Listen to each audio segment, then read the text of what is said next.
Jemimah Rodrigues ఈ పేరు ఇప్పుడు సంచలనం. జెమిమా రోడ్రిగ్స్ ఆట భారతీయ క్రికెట్ అభిమానులను రోమాలు నిక్కబుడిచేలా చేసింది. మహిళా వరల్డ్ కప్ సెమీఫైనల్లో బలమైన ప్రత్యర్థి ఆసీస్ జట్టుపై జెమిమా సెంచరీతో చెలరేగి భారత్ను ఫైనల్కు చేర్చిన తీరు ఒక్క భారతీయులనే కాదు, ప్రపంచ క్రికెట్ అభిమానుల్ని ఆకట్టుకుంది.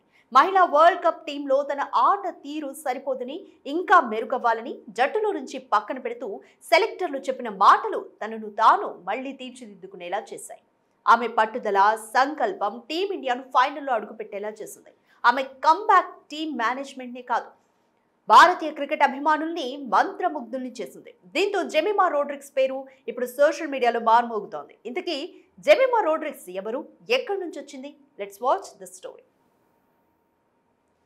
0-32, 0-33 జట్టు నుంచి పక్కన పెట్టడానికి ముందు ఇవి ఐసీసీ ఉమెన్స్ ఓడిఐ వరల్డ్ కప్లో జెమిమా రోడ్రిగ్స్ చేసిన పరుగులు. ప్రపంచ కప్ గెలవాలంటే నీ ఆట తీరు ఇది సరిపోదు, పక్కన పెట్టేస్తున్నా. వరల్డ్ కప్ టోర్నీలో ఇంగ్లాండ్ మ్యాచ్కి ముందు జెమిమా రోడ్రిగ్స్కి టీమ్ మేనేజ్మెంట్ చెప్పిన మాటలివి. ఆ మాటలు జెమిమాకు నచ్చలేదు. అలా అని కుంగిపోలేదు, ధైర్యపడలేదు.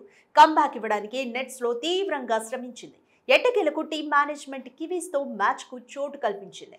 ఇది చాలు, ఈ ఒక్క అవకాశం చాలు తనను తాను నిరూపించుకోవడానికి అని అనుకుంది. వచ్చి రావడంతోనే కివీస్ పై 76 పరుగులతో రాణించింది. ఇక ఫైనల్ మ్యాచ్లో ఆసీస్ జట్టు మొదట బ్యాటింగ్ చేసి మహిళల వన్డే వరల్డ్ కప్ క్రికెట్ చరిత్రలో ఏ జట్టు సాధించలేని 339 పరుగుల టార్గెట్ నిచ్చింది. కానీ ఆసీస్ టార్గెట్ ను జెమిమా రోడ్రిగ్స్ ఛాలెంజింగ్ గా తీసుకుంది. వికెట్లు పడుతున్నా క్రీజ్ లో నిల్చుంది. ఏ మాత్రం పట్టు సడలకుండా 127 పరుగులు చేసి 7 సార్లు వరల్డ్ కప్ ఛాంపియన్ అయిన ఆస్ట్రేలియాను మట్టి కరిపించింది. భారత్ ను దిగ్విజయంగా ప్రపంచ కప్ ఫైనల్స్ లో అడుగు పెట్టేలా చేసింది. జెమిమా టీమిండియాలో చోటా ప్యాకెట్ బడా ధమాకా టైప్. దేశవాళీ క్రికెట్లో ఎంట్రీ ఇవ్వడమే ఓ తుఫాన్. 2012లో ఆమె అండర్-19 జట్టులోకి రావడం అప్పట్లో ఓ సంచలనం. వచ్చి రాగానే పరుగులు చేయడం ఒక విషయమైతే, అప్పటికే ఆమె స్పోర్ట్స్ ప్లేయర్ కావడం మరో విశేషం. క్రికెట్లోకి రాకముందు జెమిమా హాకీ ప్లేయర్, జాతీయ స్థాయికి కూడా ఆడింది. అంతకుముందు బాస్కెట్బాల్, ఫుట్బాల్ ప్లేయర్ కూడా. 4 ఏళ్ల వయసు నుంచే ఈ స్పోర్ట్స్ అన్నింటిలో ప్రావీణ్యం పొందింది. జెమిమాకు మెరుగైన క్రీడా వసతులు అందించడం కోసం తన కుటుంబం ముంబైలోని బందూక్ నుంచి బాంద్రాకు మకాం మార్చింది. 4 ఏళ్ల వయసులోనే జెమిమా క్రికెట్ బ్యాట్ పట్టింది. అప్పటి నుంచి భారత జట్టులోకి అడుగు పెట్టేంత వరకు తండ్రి ఇవాన్ కోచింగ్ లోనే క్రికెట్ మెళకువలు నేర్చుకుంది.